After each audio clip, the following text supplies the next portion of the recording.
নমস্কাৰ আপোনালোক সকলোকে স্বাগতম জনাইছো মই মজিদ বন্ধুসকল পলকতে চাওঁ আজি সন্ধিয়াৰ 7টা গুৰুত্বপূৰ্ণ খবৰ। প্ৰথমটো খবৰ, ৰাজ্যত ভয়ংকৰভাৱে বৃদ্ধি পাইছে জাপানীজ এনকেফেলাইটিছত আক্ৰান্ত লোকৰ সংখ্যা। এই পৰ্যন্ত ৰাজ্যত 13জন লোকৰ মৃত্যু হৈছে জাপানীজ এনকেফেলাইটিছত আক্ৰান্ত হৈ। ৰাজ্যত ভয়ংকৰ হাৰত বৃদ্ধি পাইছে জাপানীজ এনকেফেলাইটিছ ৰোগত আক্ৰান্ত ৰোগীৰ সংখ্যা। এই পৰ্যন্ত 13 গৰাকীলৈ বৃদ্ধি পাইছে এই ৰোগত মৃত্যু হোৱা লোকৰ সংখ্যা। মঙলবাৰৰ দিনটোত 17 গৰাকী ৰোগীৰ দেহত ধৰা পৰিল জাপানীজ এনকেফেলাইটিছ সদৃশ ৰোগ। ইয়াৰে ধুবুৰীত এজন, কামৰূপ মহানগৰত এজন, নগাঁৱত 2জন, শিৱসাগৰত 3জন, ধেমাজিত 2জন, শোণিতপুৰত 2জন আৰু যোৰহাট জিলাত 6 গৰাকী লোক আক্ৰান্ত হৈছে জাপানীজ এনকেফেলাইটিছত। দিনটোত মৃত্যু হোৱা ৰোগীৰ সংখ্যা মুঠ 3জন। চলিত মাহটোত এতিয়ালৈকে 115 গৰাকী লোক আক্ৰান্ত হৈছে জাপানীজ এনকেফেলাইটিছত। ইয়াৰ বিপৰীতে মাহটোত মৃত্যু হোৱা লোকৰ সংখ্যা 13 গৰাকী। পৰৱৰ্তী খবৰ, আপোনাৰ অঞ্চলত বিদ্যুৎ কৰ্তন হৈছে নেকি? যদি হৈছে তেন্তে লগে লগে মেছেজ কৰক এটা বিশেষ নম্বৰত। শক্তি বিভাগে মুকলি কৰিলে হেল্পলাইন নম্বৰ। সঘনাই বিদ্যুৎ কৰ্তন হ'লে অভিযোগ দিয়ক APDCLক। বিদ্যুৎ বিভাগে মুকলি কৰিলে হোৱাটছএপ নম্বৰ। তাৎক্ষণিকভাৱে মেছেজ কৰক 7575999666 নম্বৰত। ফোনযোগে অভিযোগ দিয়ক 1912 নম্বৰত। বিদ্যুৎ বিভাগে মুকলি কৰিলে হেল্পলাইন নম্বৰ। সঘনাই বিদ্যুৎ কৰ্তনত অতিষ্ঠ হ'লে অভিযোগ দিয়ক শক্তি বিভাগক। ইমেইল যোগে দিব পাৰিব অভিযোগ। cgmcr.apdcl@gmail.com কৰিব পাৰিব মেইল। পৰৱৰ্তী খবৰ, ভাৰতীয় বতৰ বিজ্ঞান কেন্দ্ৰৰ আগজাননী, আগন্তুক 24 ঘণ্টাত অসমত হ'ব ধাৰাসাৰ বৰষুণ। আগন্তুক 24 ঘণ্টাৰ ভিতৰত অসমত হ'ব ধাৰাসাৰ বৰষুণ। 14 জুলাইত অসমৰ বিভিন্ন স্থানত বৰষুণৰ সম্ভাৱনা আছে। প্ৰবল বৃষ্টিপাত ধুমুহাৰ লগতে বজ্ৰপাতৰ আগজাননী দিছে ভাৰতীয় বতৰ বিজ্ঞান কেন্দ্ৰই। বতৰ বিজ্ঞান কেন্দ্ৰই জাৰি কৰিছে সতৰ্কবাণী। উজনিৰ পৰা নামনিলৈ বিভিন্ন অঞ্চলত হ'ব ধাৰাসাৰ বৰষুণ। অসমৰ লগতে উত্তৰ পূৰ্বাঞ্চলৰ কেইবাখনো ৰাজ্যত বৰষুণৰ সম্ভাৱনা আছে। মেঘালয়, ত্ৰিপুৰা, মণিপুৰ, নাগালেণ্ডতো হ'ব ধাৰাসাৰ বৰষুণ। দেশৰ 24খন ৰাজ্যলৈ বতৰ বিজ্ঞান কেন্দ্ৰৰ সতৰ্কবাণী। ৰাজস্থান, মধ্যপ্ৰদেশ, উত্তৰাখণ্ড, দিল্লী, পাঞ্জাৱত হ'ব বৰষুণ। হিমাচল, হাৰিয়ানা, চণ্ডীগড়, তেলেংগানা, জম্মু কাশ্মীৰ, লাডাখ, কৰ্ণাটক, চণ্ডীগড়, কেৰালা, ছত্তীশগড়, উৰিষ্যালৈও সতৰ্কবাণী ভাৰতীয় বতৰ বিজ্ঞান কেন্দ্ৰৰ। বন্ধুসকল, তাৰপিছত 4 নম্বৰ খবৰটো জনোৱাৰ আগতে আপোনালৈ এটা সৰু ৰিকুৱেষ্ট, যদি এতিয়ালৈকে এইটো ভিডিঅ'ত লাইক কৰা নাই তেন্তে প্লিজ এটা লাইক কৰি দিয়ক। আৰু এনেকুৱা ধৰণৰ নতুন নতুন ভিডিঅ' পাবলৈ চেনেলটো ছাবস্ক্ৰাইব কৰি কাষত থকা বেল আইকনটো প্ৰেছ কৰি ৰাখক। পৰৱৰ্তী খবৰ, ৰাজ্যত পুনৰ আহিব পাৰে ক'ভিডৰ নতুন SOP, কিয়নো ৰাজ্যত ভয়ংকৰ গতিত বৃদ্ধি পাইছে মহামাৰী কৰোনা ভাইৰাছৰ সংক্ৰমণ। বিগত 24 ঘণ্টাত অসমত কৰোনাত আক্ৰান্ত হৈছে 434 জন লোক। ৰাজ্যত ভয়ংকৰভাৱে বাঢ়িছে ক'ভিড আক্ৰান্তৰ সংখ্যা। প্ৰতিদিনে ক'ভিডত আক্ৰান্ত হৈছে শতাধিক লোক। বিগত 24 ঘণ্টাত 434 গৰাকী লোক আক্ৰান্ত হৈছে ক'ভিডত। কামৰূপ মেট্ৰত সৰ্বাধিক 65 গৰাকী লোক আক্ৰান্ত হৈছে ক'ভিড-19ত। ডিব্ৰুগড়ত 41 জন, কামৰূপ গ্ৰাম্যত 40 জন, নগাঁৱত 35 জন লোক আক্ৰান্ত হৈছে বিগত 24 ঘণ্টাত। ৰাজ্যত ক'ভিড ৰোগীৰ সংখ্যা 2185 জনলৈ বৃদ্ধি পাইছে। পজিটিভিটিৰ হাৰ হৈছে 10.44%। বিগত 24 ঘণ্টাত কৰোনাৰ পৰা সুস্থ হৈছে 107 গৰাকী লোক। পৰৱৰ্তী খবৰ, ভয়ংকৰ অৰ্থনৈতিক সংকটত পৰা ভাৰতৰ চুবুৰীয়া ৰাষ্ট্ৰ শ্ৰীলংকাত পুনৰ ঘোষণা কৰা হ'ল জৰুৰীকালীন অৱস্থা। মূল্যবৃদ্ধিয়ে জুৰুলা কৰা শ্ৰীলংকাত বৰ্তমান ভয়ংকৰ পৰিস্থিতিয়ে দেখা দিছে। শ্ৰীলংকাৰ ৰাষ্ট্ৰপতি গোটাবায়া ৰাজপাকছাই দেশ এৰি পলায়ন কৰাৰ পাছতেই ঘোষণা কৰা হ'ল জৰুৰীকালীন অৱস্থা। প্ৰধানমন্ত্ৰীৰ কাৰ্যালয়ৰ পৰা কৰা হয় এই ঘোষণা।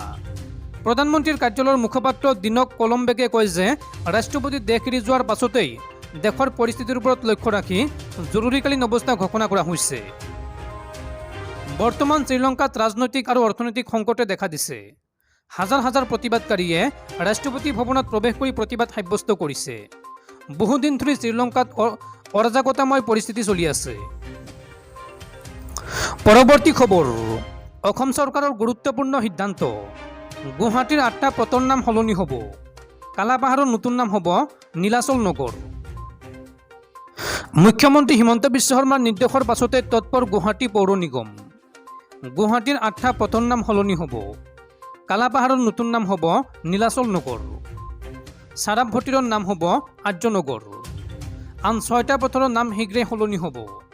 ইতিমধ্যে 5-6টা ৰাস্তাৰ নাম সলনি হৈছে আৰু ৰাস্তাৰ নাম সলনি হ'ব। পৰৱৰ্তী খবৰ, সাধাৰণ জনতাৰ মূৰত পুনৰ ৰামটাঙোন। 18 জুলাইৰ পৰা দেশত বৃদ্ধি পাব কেইবাবিধ সামগ্ৰীৰ দাম। সামগ্ৰীৰ আকাশলংঘী মূল্য বৃদ্ধিত জুৰুলা দেশৰ সাধাৰণ জনতা। দিনক দিনে বৃদ্ধি পাই আহিছে নিত্য ব্যৱহাৰ্য সামগ্ৰীৰ দাম। সীমিত আয় আৰু বৰ্ধিত মূল্যৰ মাজত তীব্ৰ সংকটত পৰিছে দেশৰ জনতা। ইয়াৰ মাজতে পুনৰ বেয়া খবৰ, পুনৰ অহা সপ্তাহৰ পৰা বৃদ্ধি পাব নিত্য ব্যৱহাৰ্য খাদ্য সামগ্ৰী আৰু কেতবোৰ সেৱাৰ মূল্য। এই কথা জনাইছে বিত্তমন্ত্ৰী নিৰ্মলা সীতাৰমণে। 18 জুলাইৰ পৰা দাম বাঢ়িব বহু নিত্য ব্যৱহাৰ্য সামগ্ৰীৰ দাম। দৈনন্দিন প্ৰয়োজনীয় সামগ্ৰীৰ বাবদ এতিয়া ভৰিব লাগিব অধিক ধন। GSTৰ 47 সংখ্যক বৈঠকৰ পিছত দেশৰ বিত্তমন্ত্ৰী নিৰ্মলা সীতাৰমণে জনাইছে এই কথা। বিত্তমন্ত্ৰীয়ে জনাইছে যে 18 জুলাইৰ পৰা কিছু নতুন পণ্য আৰু কেতবোৰ সেৱাৰ ওপৰত GSTৰ হাৰ বৃদ্ধি পাব। পনীৰ, লাচি, বাটাৰ মিল্ক, পেকেটজাত দৈ, গমৰ আটা, আন শস্য, মৌ, পাপৰ, খাদ্যশস্য, মাংস আৰু মাছ, মুড়ি আৰু গুড়ৰ দৰে প্ৰি পেকেজ লেবেলসহ কৃষিপণ্যৰ দাম বাঢ়িব 18 জুলাইৰ পৰা। এই সামগ্ৰীসমূহৰ ওপৰত কৰ বৃদ্ধি কৰা হৈছে। বৰ্তমান ব্ৰেণ্ডেড আৰু পেকেটজাত খাদ্য সামগ্ৰীৰ ওপৰত 5% GST ধাৰ্য কৰা হৈছে। পেকেট নথকা আৰু লেবেলবিহীন পণ্যসমূহ কৰমুক্ত।